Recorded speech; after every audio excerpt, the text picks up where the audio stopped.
A lot of men my age are steeped in a toxic masculinity and have been raised in a culture where there is a particular way that a relationship looks. And anything that starts to smell of that for me, I did enough of it where I was controlled and felt like I was a possession or whatever those things were, or prize, and I have no interest in it, and I will not do it again. We are getting ready to talk about this Michelle Obama podcast with Tracee Ellis Ross. They had some things to discuss about dating, and I think it requires our attention. All right. So we're going to get into a few different clips. The interview is about an hour long. Obviously not going to go through the entire interview, but I do want to touch on, I think we have 3 timestamps of things that were discussed. Our opinion is needed. Your opinion is needed. And the reason why your opinion is needed, because I think a lot of times we'll sit back, not truly understand the influence and the impact that a lot of our favorite celebrities, the people that we idolize, how it impacts our perspectives in day-to-day life. And not only how it will impact our perspectives, but how it will impact the people that we come into contact with, that we influence, the next generation. All right. A lot of times what we see is one generation. Let's take my generation. I'm going to be complaining about certain things that are directly related to my experience as I'm living in this current generation. So now, let's say when I'm talking to younger kids of the next generation, or when I have some kids of my own, right? Knock on some wood somewhere. All right. What's going to happen? Well, what's not going to happen, but what is likely to happen if we're not careful of it, is we're going to only talk about the complaints and raise our kids based on, well, I don't want to raise them like this because I don't like this, so therefore I'm going to raise them this way. But our kids don't always have the total comprehensive experience to understand, first and foremost, why you're telling us and raising us one way. And so therefore they're missing that experience that can kind of balance out their perspective in a lot of ways. So y'all already heard me talk too much. Let's get into the video with Michelle. You guys give me your thoughts. Let's say, am I going to be over here? I'll be over here for now in the conversation. I'll be over here. And first and foremost, I just want to start off with how the podcast begins. Listen to how the podcast begins, and y'all tell me if I'm just being triggered, I'm being overly emotional, or if y'all are seeing it the same way. All right, let's get into it. You know, it's sort of innocently sweet, and it's not so hard over the head. Like, can you stand alone in a room? That's why I like the question, because I would ask that all wrong. Right. That's just the thing. I would ask that. Are you same an question. insecure trifling That ass? is exactly right. Are you so insecure? Yeah. That you can't Are you handle uncomfortable with my bigness? Woman? That's right. You know, and then I'd ask it all wrong. That's He would be because I am a boss. I am a boss. I'm a boss. Are you okay being the Can you level up? Can you level up? And then y'all have no idea how difficult that was to watch. The arrogance that is allowed with so many of these women, while the main thing and focus is humbling the men. And here you have Michelle Obama's brother sitting in the middle of this conversation. I can only imagine the things that are going through his mind, depending on what type. Actually, I don't even know. I don't even know. Michelle Obama starts off, and Tracee Ellis Ross talking about, can you handle being in a room with a strong woman? And let's keep it real with what they really mean. They mean strong Black woman. Can you handle being in a room? Like, why is it so, like, why is that the thing that Black women in particular hang their hats on, being strong? Like, I just don't understand it. It's not suitable or best, in my opinion. When you talk about compatibility in relationships, I just don't see that. It seems like women are just the FOMO. It's almost like FOMO, where, well, we want the power that men have. We want all these different things that men have been able to have and that we haven't had. But also we still want to get in to the club for free, and we still want all the pretty privilege, and we still want the men to open up our doors, and we still want the men to protect us. And it's still, you know, if a man hits a woman, then it's not fair. We're fighting for equality, right? Isn't that what feminism is about? But that's not equality. Yes, and it shouldn't be that way because we are different. Men should not be hitting women and it look the same as a woman hitting a man. It just shouldn't be that way because we're not the same. But in every aspect outside of that, it seems like women want to pick and choose the things that they want without also having the things that come along, let's say on the negative side with being a man. Like why are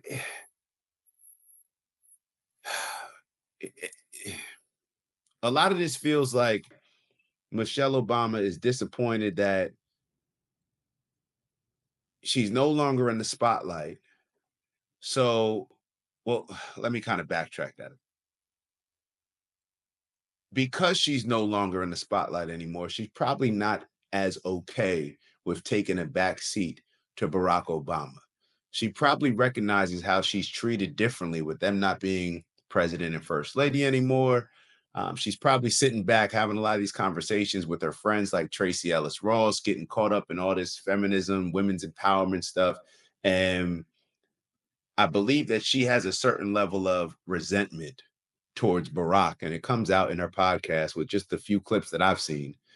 You know, it seems like she's always poking shots at Barack, and it's almost like I want to tap Michelle Obama on the shoulder and say, like, your husband. Let's take a step back real quick. Can we be real? Can we be real? Without being shallow, but just being real. What do a lot of women say about when it comes to Black men when they become successful? They go and date a different race. Even if they're dating within the race, they're gonna go for the little light skin joint. Like, this is a conversation, right? Like this does happen, right? But then you got Barack Obama, perhaps the most, when it comes to professionally, the Black man that has held the most powerful position professionally. You know, depending on how you look at it, I don't think that the president is the most powerful person in the world. I think the people that have the money and that we don't hear about, okay. But aside from all that, just from a professional standpoint, that role that he was in as president, the most successful Black man from a professional role standpoint, right? Barack Obama. Look who he's with. Michelle Obama, a Black woman, a woman that a lot of other women probably wouldn't put Barack Obama with when it comes to all these other things that we hear as far as the stereotypes around when Black men make some money or become successful. I don't think that Black women traditionally believe that they end up dating women like Michelle Obama. I'm just being honest. Maybe earlier on, right? Then they get on, they make some money, and then they go elsewhere. You know, Kanye, a few other people, right? We see it. I mean, depending on who you're listening to, we hear it all the time. I don't know if we see it all the time, but it's a thing. And I don't even know where I was going with this, but just the lack of appreciation when it comes to Barack Obama. I just, you know, not sitting here saying that she should be worshiping the ground that he walks on and do the whole what coming to America, throwing roses on the ground when he's walking in. I'm not saying all that, but it just seems like there's a certain level of resentment there. And that same level of appreciation that I believe is not there for men overall. I believe we're seeing it in Michelle Obama and Barack Obama's relationship. So we haven't even got past 31 seconds. Let's listen to a little bit. Well, that was the part that I wanted y'all to hear. And even Michelle Obama's brother sitting here like, I'm a boss woman, or referring to them. I believe that that's what he was saying. And Tracee Ellis Ross, what did she think? He would be Because I am a boss. I am a boss. I'm a boss. Are you okay being the Can you level up? Can you level up? Michelle Obama's words, can you level up? Why are we so okay with talking to men like this? But if somebody said the same thing to Michelle Obama and said, can you level up to Barack Obama? What would that look like? What would leveling up look like? But we have no problem constantly telling men that they got to level up and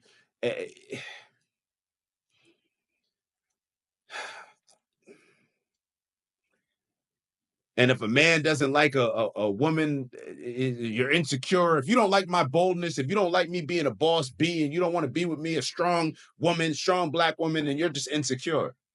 Or I just like something else. Just like you may like something else. You like what you like, I like what I like. Why is it the problem whenever men decide what they like? Why is it when we hear from a lot of the older generation of feminists, let's say, why is it when we talk about the men, we all the blame's on the men, right? All the blame's on the men, but we don't have one critique for the women. Not one. Ew, sorry to interrupt the video. We got a new challenge. 20,000 by the end of April. We fell short in March, but we're gonna get our goal this month. Thank you all in advance for those that are gonna continue to like, subscribe, maybe even leave some comments and let us know how we're doing. And on that note, let me let y'all get back to the video and I'll see y'all soon. Ew. Let's get to the 2 timestamps that I wanted you all to take a look at. But I do date, and it's a fascinating adventure out there, you know. Mostly though, I think there's really good men out there. I think to a certain extent, I'm a very unique sort of unicorn of a woman. Yes, you And are. so it's going to take a unique person. And in the meantime, I have really learned how to live my life and Yeah. enjoy it and not sit around waiting. I was saying to someone recently that I'm one of the first generations of choice, and it's not anymore, which really, there was a window and that has shifted. And I do think that that's going to change dating for women so much. When you mean you've been the sort of the product of choice. Yeah, you like mean the assumption of Roe v. Wade and the ability for a woman to find her own delight and pleasure and choice around how she navigates dating or how one would navigate. Hold on. Is she saying that she's the first generation of choice because of Roe v. Wade?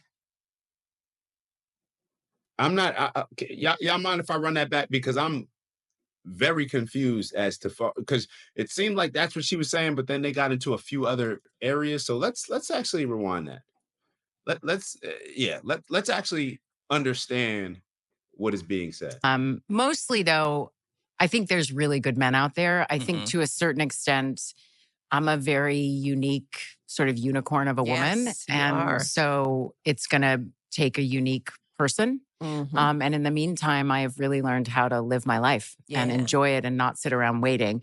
I was saying to someone recently that I'm one of the first generations of choice, and it's not anymore, which really, there was a window and that has shifted. And I do think that that's going to change dating for women so much. When you mean you've been the sort of the product of choice. Yeah, you like mean the just- assumption of yeah. Roe v. Wade and the ability for a woman to find her own delight and pleasure. Yeah. So she said the assumption of Roe v. Wade, and then she mentioned the ability for women to find their own pleasure. Wait. Assumption of Roe v. Wade and the ability for a woman to find her own delight and pleasure. I'm lost. I'm lost, but I'm not surprised. Let's keep going. to find her. And even when she talks about the whole I'm a unicorn, so I need someone unique. It's so funny how what makes her a unicorn? You're just rich. Let's be honest. You got a lot of money. You're an actress. You're a celebrity. But but I don't ever hear the same women that say, oh, black men, when they get wealthy and they get super successful, they date this kind of women or they go out of the race. I don't hear that same excuse of them saying like, yo, there's some unicorns. So they're going to need some unique people, just like Tracee Ellis Ross said, that they're going to be dating. I don't typically hear that, but maybe I'm wrong.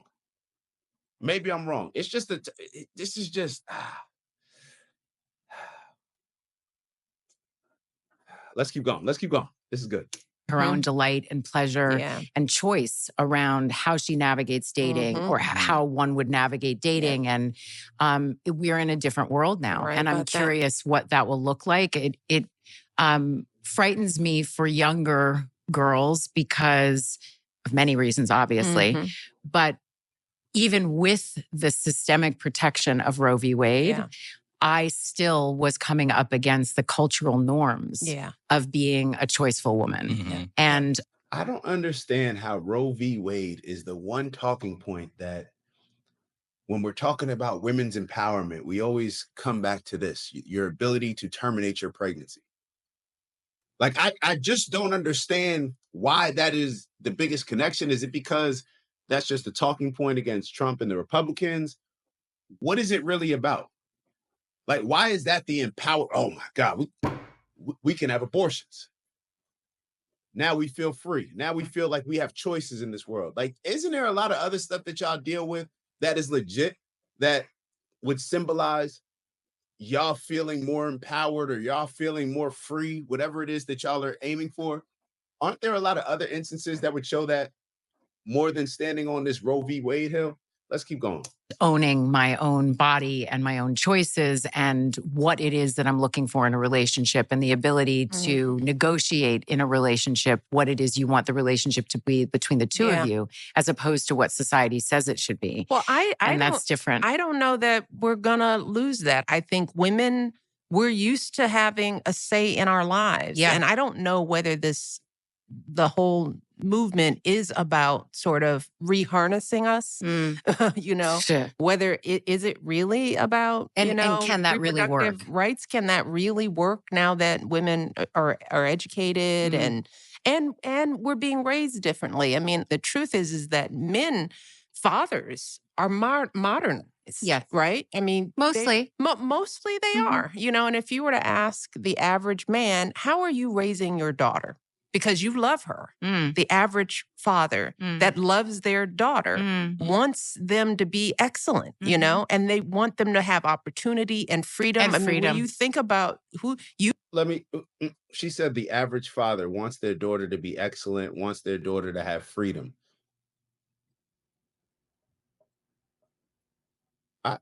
I believe that that's true once, but I don't believe that the average father is necessarily doing that. Not in this generation.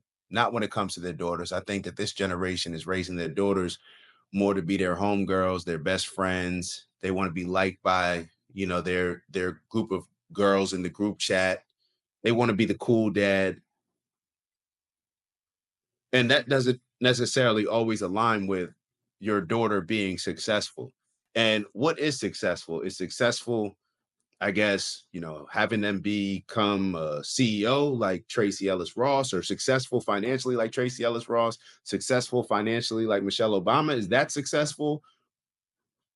Or is the success more so around family, more so around my daughter successful because I'm putting her in a position to gain what it is she wants out of life the most? And I guess depending on what that is, it could be the success that I just referenced, or it could just be, hey, she wants to have a family. She wants to be the most amazing mother she can be. She wants to be the most amazing wife that she can be. Daughters are not being raised to be that by their fathers. Matter of fact, daughters, I would argue, in my opinion, are being raised to be women that their fathers would not even want to date. If we're keeping it real.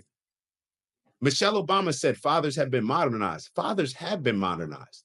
Where fathers before, in my opinion, used to keep it real with you based on the things that they know that they want in a woman. So therefore, they would be more inclined to raise their daughters like that. But because fathers now want to be liked, they want to be their daughter's best friends, they're not teaching their daughters that. They're teaching their daughters to become women that them as men would not even date. Just my opinion, though. Let's keep going. You don't want your daughter saddle marrying some guy that chose her because he just didn't think about anything else and who believes that her body is his choice. Exactly. So I don't think a lot marrying some guy. There's a lot going on. Michelle Obama is saying she doesn't think that most guys want their daughter. I don't even know what she means. I guess just marrying a guy because the guy decides that they're ready. You know, hey, I'm ready to be married. So now we can get married. Newsflash, Michelle Obama, that's how it works. Just like there's a whole lot of decisions that women control in relationships, because I'm pretty sure when it comes to sex, guys would probably want to have sex a lot more with their ladies, but they can't just go in there and, right? My body, my choice. So my ring, my choice. I pay for the ring, right? So it's my choice of when it happens. Let's keep going. That chose her because he just didn't think about anything else and was who believes that her body is his choice. Exactly. And who believes that her body is his choice. Do you hear the extremes that are being discussed? Tracee Ellis Ross is talking about she doesn't want her daughter to be married to a guy that believes that that woman's body is his choice. Like, come on. The extremism that she's using to justify why she's 52, not married, not engaged, no kids, no family. That's what she's doing right here. She's just trying to rationalize the world and rationalize blame externally. So therefore, she never has to take accountability internally. Like, is it nothing that you do, Tracee Ellis Ross? You're just perfect out here. There's no adjustments that you need to make. Because fellas are making adjustments, a lot of adjustments. Because I'll give y'all another news flash. Fellas, right now, our grandfathers, our great-grandfathers had to do a whole lot less in order to get a whole lot more from our grandmothers and great-grandmothers. We have to do a whole lot more than granddaddy. Yeah, your granddaddy that you love, your great-granddaddy that you love, even though he may have treated your grandma, great-grandma, however, that granddaddy, he didn't eat. What did he have to do in order? If you were in a relationship with your great granddaddy, you'd probably be running around here thinking that you're oppressed, feeling like a slave, right? But then you say you want a man like granddad. Like, it doesn't make any sense to me. It doesn't make any sense to me. Fellas nowadays, we have to do more in order to get less. It just is what it is when it comes to the dynamics of our relationships. Now, there should be some sort of balance. I don't like the fact that, grandma had to stay in a relationship or stay in a situation that she was being mistreated, all because granddad had the job. And during those times, it was tough for grandma to work, so she couldn't support, and she just did what was best for the family. I salute grandma for that. Granddad, that was not a leadership role. When you're out here doing whatever, and now you're setting the tone for how your kids look at marriages based on how your messed up marriage was and how you made grandma feel. So now your daughters are running around like, I don't want anything like that. But you still celebrate granddaddy. You don't have any real conversations with your dad. You just kind of sit back and accept it as, oh, well, that was how men were back then. But you don't have that same energy when it comes to the current men that you're dating. Oh, that's just how men are right now. No, it's actually, men are supposed to adjust, and we're supposed to accept women as they are. You shouldn't be trying to change me. You should just accept me how I am. Damn, while I got to make all these adjustments, while I still got to move in a conservative way over here when y'all need protection and when the bill comes, but then you want me to make all these adjustments on this, like, yo, this shit is crazy. And look at Michelle Obama's brother. Look at the face he's making. He knows that he's uncomfortable in this conversation. He knows that he wants to call cap on everything that they're saying. And at least, even if you're not calling cap, bro, give a little perspective here. Give a little perspective, brother. Exactly. So I don't think a lot of leaders are thinking about that. You know? Well, and they haven't been asked to, because I think it's not always a context that if it's an area that you don't have to think into, right? But I think it is a genuine, regular thought process for me. It's one of the reasons, I mean, we've talked about this, that often I date younger men. And a lot of it is because... Let's stop on that, folks. Oh my God, we had a great dinner. On that we had a... Why is Michelle Obama giving Tracee Ellis Ross several snaps, telling her, let's stop right there. Let's give several snaps to her dating younger women. Do y'all see how this is negatively impacting these older women? They crash out because they're miserable with their lives, even though, and you want to know why they're miserable? Because I was getting ready to say, even though they should be happy, Michelle Obama should be extremely happy and grateful. But because she's on Instagram, because she's talking to Tracee Ellis Rosses, who are making it seem as if the grass is greener on the other side, she's sitting here with Barack Obama as her husband, clapping for Tracee Ellis Ross. I'm sorry, snapping for Tracee Ellis Ross dating younger women. How disrespectful is that? And y'all may be like, yo, you're reaching. That's got nothing to do with Barack. The reason why you think that I'm reaching and has nothing to do with Barack is because men haven't kept it real with you. Men haven't kept it real with you. What are you snapping for?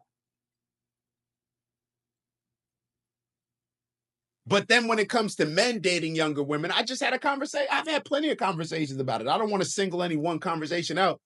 When it comes to men wanting to date younger women, oh, it's just because they want to take advantage of them. It's because younger women are stupid and they can manipulate them into doing whatever it is that the men want. It's because that these men don't want to be challenged. I'm like, what does that even mean, be challenged? Like, who wants to be challenged by, when they're in the crib? Anyway, like, what does that even mean?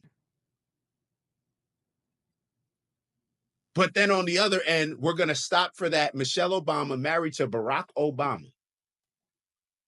She's going to take a couple snaps for Tracee Ellis Ross dating younger men, instead of maybe asking her certain questions, just like women ask men when they want to date younger women. Well, what's the issue? Maybe it's something with you. Maybe there's something off with you. Maybe there's some insecurities there that you're not tapping into. Great dinner, by the way. We're across the table. Your husband goes, but why? And I said, well. Shout out to Barack for at least asking the question. Listen to what Tracee Ellis Ross just said. Michelle Obama is snapping for it, celebrating Tracee Ellis Ross dating younger men. While Barack Obama, she's kind of clowning the conversation that Barack Obama had, challenging her, saying like, why? Why are you dating younger men? What is it really about? See, Barack Obama wanted to actually get to the surface of the problem. He wanted to dig a little deep in his conversation with Tracee Ellis Ross. We know when you start asking those questions, those why questions, that's when the truth starts to come out.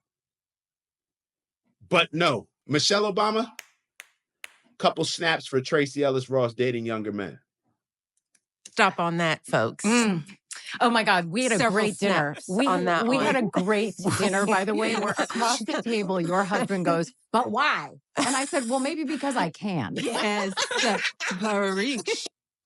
So Barack Obama asked her, but why? And she said, maybe because I can. So I date younger men because I can. We got to be responsible with how we use our platforms, right? Everybody, right? So when Tracee Ellis Ross gets up there and says, she's a beautiful, beautiful woman, she shows off her body, which, she got a nice body, right? She's shown it off a couple times. I feel like I know exactly what she looks like, all the curves. So she's saying because she can, and she also has a whole lot of money. What about the women that are 52 that don't have the money that you have? That maybe don't have the looks that you have? That didn't grow up with their mother being Diana Ross? That's not in Hollywood? That maybe doesn't look as attractive as you? So I guess those women shouldn't, right? And maybe you're right. Maybe you're onto something. Maybe that's the perfect answer that you gave, that you can date those younger men because you can. You're absolutely right. You can get away with it. You can. But why is that energy not the same when it comes to men dating younger women? Because I can. Because let me give y'all a little secret.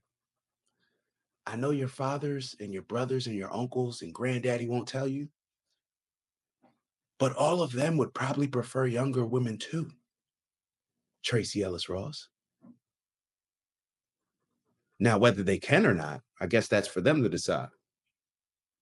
But I'm just asking, why is it okay to celebrate one, but then we look at the other, we look down on? Let's keep going. Let's keep going. This is what I'm saying. Tales from Tracee's. It's fun. It's Okay, very fun to share. Tracee tales. But I'm sorry. But one of the reasons, though, that because I had to ask myself that question, I was like, "What is this about?" Yeah. Because I want a partner, and so often, and it's not just that I'm older. I'm also very embodied. I am a full, very whole person who knows myself, who is in charge of my life, and who lives a very full. I am a full, whole person. So you being a full, whole person makes it harder for you to be in a relationship? Maybe. I will argue that the longer that we're not in relationships makes it harder to be in one. It just is what it is. The longer you living by yourself, the longer you figured out you don't got to share. You don't have to deal with the annoyances of living with somebody and, being willing to compromise on certain things that you don't have to compromise when you're single. I totally understand that. It does make it a lot harder. Just ends up, I guess I would look at it like anything else I look at. What are the things that you desire in life? Do you desire a family? Okay, well, then that's going to come with certain sacrifices. If you don't desire a family, then shoot, rock out. Rock out, I guess. But her asking herself why, I'm interested. Let's hear about exactly why. But this whole I'm a full woman and I'm a whole woman, I don't even know what that means. I guess that just depends on what your goal is in life. I'll give you an example. Let me use myself as an example. My goal is to be a father, to be a husband. So I will never run around here bragging about how whole I am until I actually become those things. There's something missing in that equation. There's something missing in that purpose. When we talk about purpose or personal legend from The Alchemist, there's something missing. So no, I'm not whole. Now, people can say, use all this other word salad and whatever. Well, you are whole. You bring your wholeness into the relationship with the other person's wholeness. Okay, I get all that. But I'm not sure that that's actually what we're talking about. I'm lacking. I don't have it all figured out. I have not arrived. I have not won. So therefore, me saying I'm whole wouldn't say that, but to each their own. Let's keep going. Older, I'm also very embodied. I am a full, very whole person who knows myself, who is in charge of my life, and who lives a very full, just robust life. So it's not just age, it's like life experience and sort of a difference. But I had to ask myself the question, why? Why does this keep sort of coming up other than they're hot and gorgeous? There's that. There's that. But a lot of men my age. Yo, Michelle Obama is a cornball. And I don't mean that in a disrespectful way. I mean that in a way where I'm just realizing, oh, she was just a cornball in school. She was just a cornball, middle school, high school. It plays a huge role, in my opinion, in shaping our perspective and outlook on life in our older ages. She's trying to be cool. She wants to be down. She wants to be liked by a certain type of people. There's also that. Listen, like just robust life. So it's not just age, it's like life experience and sort of a difference. But I had to ask myself the question, why? Why does this keep sort of coming up other than they're hot and gorgeous? There's that. There's that. But a lot of men my age are steeped in a toxic masculinity and have been raised in a culture where there is a particular way that a relationship looks. And anything that starts to smell of that for me, I did enough of it where I was controlled and felt like I was a possession or whatever those things were, or prize and I have no interest in it, and I will not do it again. I'm sorry. No, Craig. Can I ask y'all a question? What makes something toxically masculine? Like, do men decide that? Do women decide that? I'm just wondering. Doesn't matter to me. I'm just wondering. I just want to be clear on what makes something toxically masculine. Because if women decide what's toxically masculine, do fellas decide what's toxically feminine? Or do they just Decide both. I'm just asking. She feels that she was oppressed in relationships. She was controlled, and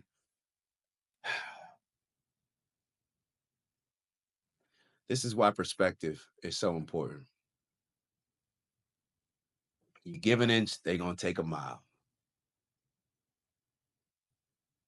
It's no different than the Black conversation that we talk about a lot of times. I don't want to get too much into that, but it's,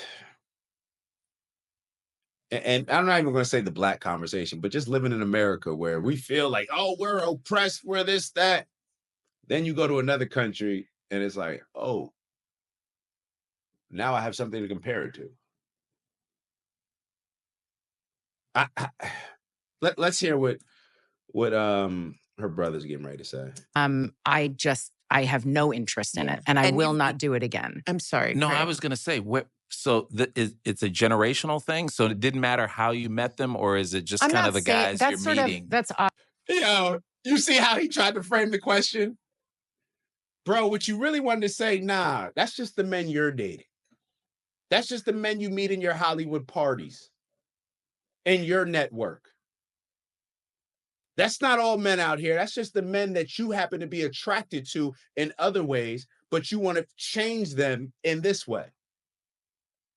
That's like a man coming up to you and saying like, hey, you know, I like her, but I like these things about her, but I wish she would change these things. That's what's happening because you're clearly with the guys, right? So you're with them for a particular reason. You like all these things about them, but then I guess there's certain things that you don't like. Well, aren't relationships about compromising? So if you're never willing to compromise in all these relationships, then doesn't the finger have to at some point be pointed back at you?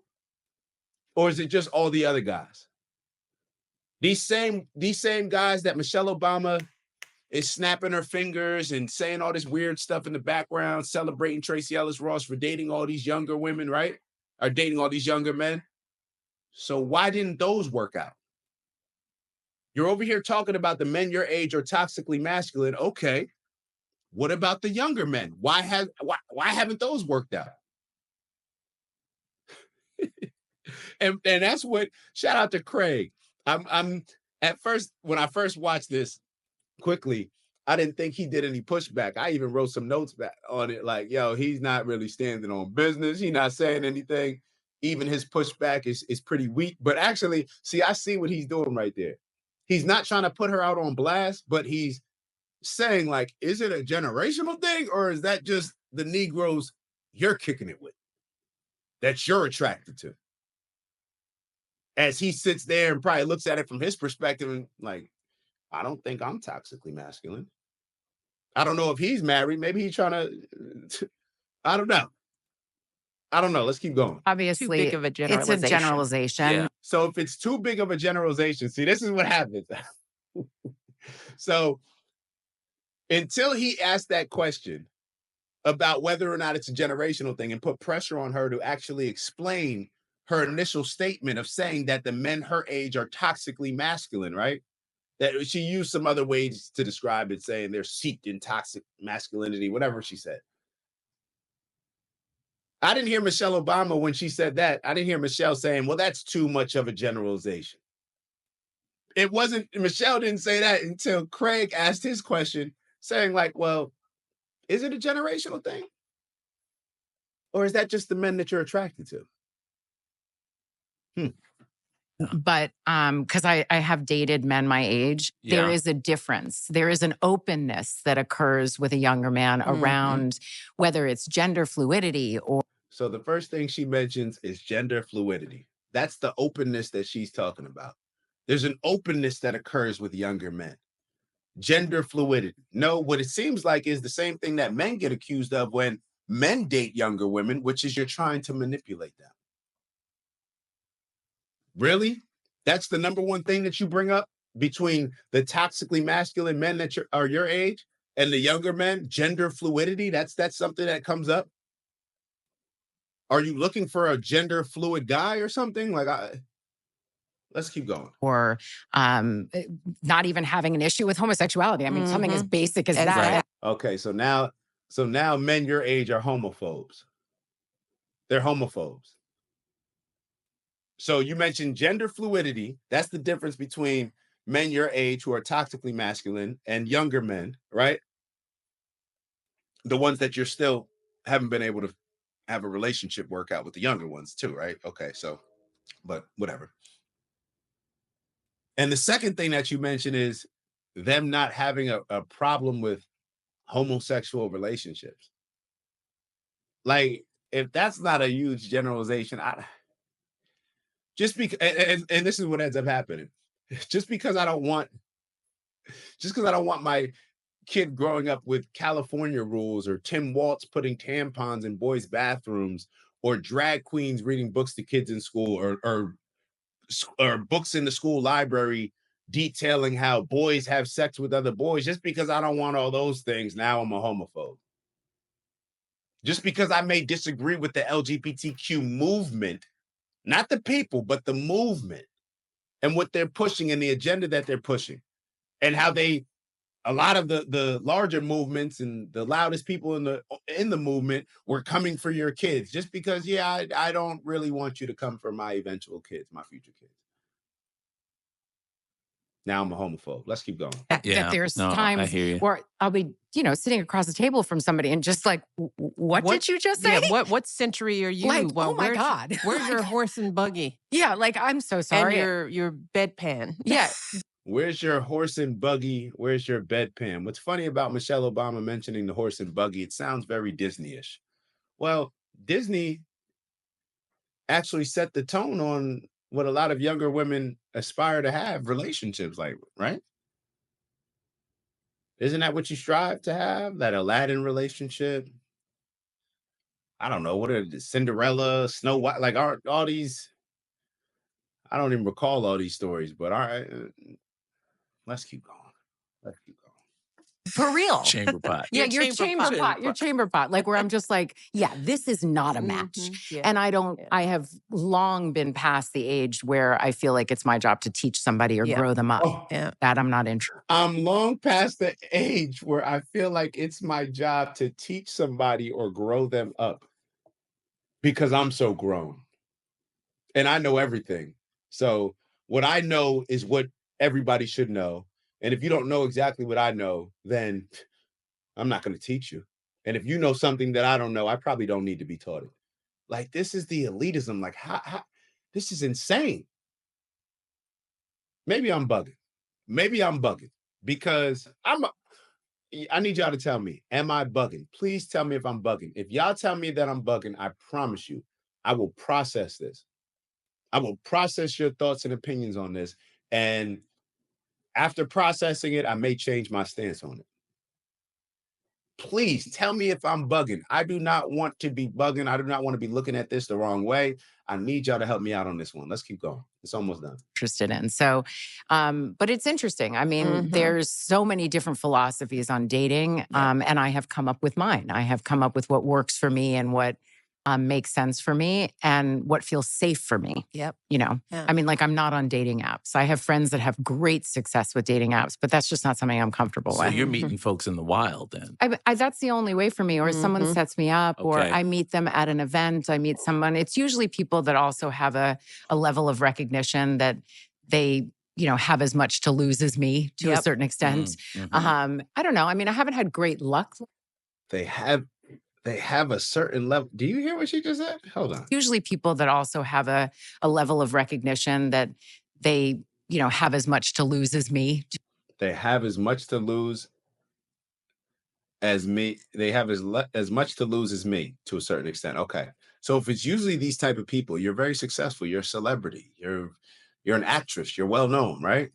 So if you're dating people that usually have a certain level of recognition and have as much to lose as you do, then you're talking about a very small percentage of the population that you're dating, right? But then you come on and make generalizations and talk about, well, the men around my age, they're toxically masculine. Why don't you just, I don't know. Y'all talked earlier on the show talking about, well, can you level up to what I am? Like, can you imagine? Let's say Tracee Ellis Ross, super successful, meeting a guy successful professional, may make six figures, has his own spot, but he still needs to level up because she's worth however many millions. So he still got to level up. Well, maybe y'all just rock out how y'all are. If he's a nice guy, like, what does he have to have more to lose than you? Like, can't he have, like, is when you say more to lose, is it just based on your reputation in Hollywood? Is it just based on your money? Like, is that it?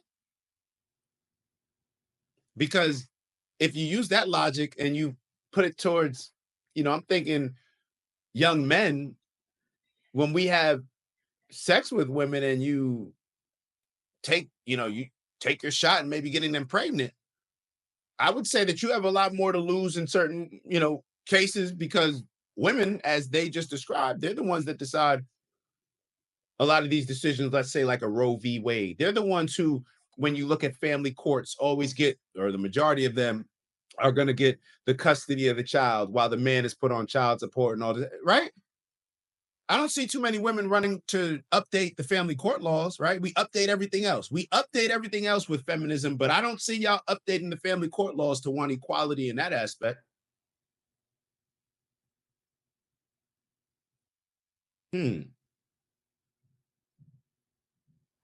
Let's keep going.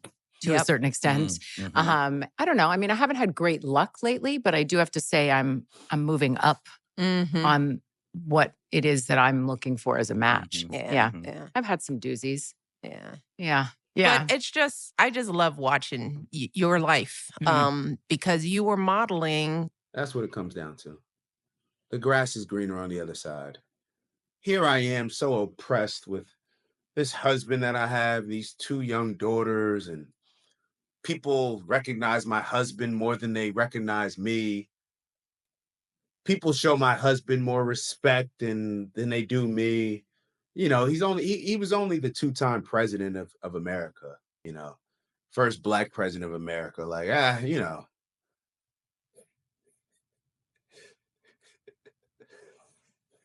Tracee Ellis Ross should be saying this to you, Michelle Obama. What you're saying to her, she should be saying to you.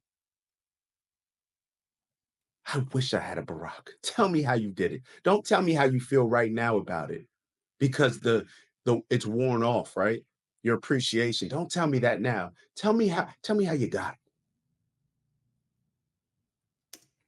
So many things, the next phase, how many versions of ourselves we can become at all ages in life, and how to build the life you want. Yes. Not the life that somebody told you were supposed to have. And let me tell you, I told you this about the girls, and Tracee, just like, she mentors the girls. She's always there for them. She mentors the girls. She got Tracee Ellis Ross mentoring her daughters.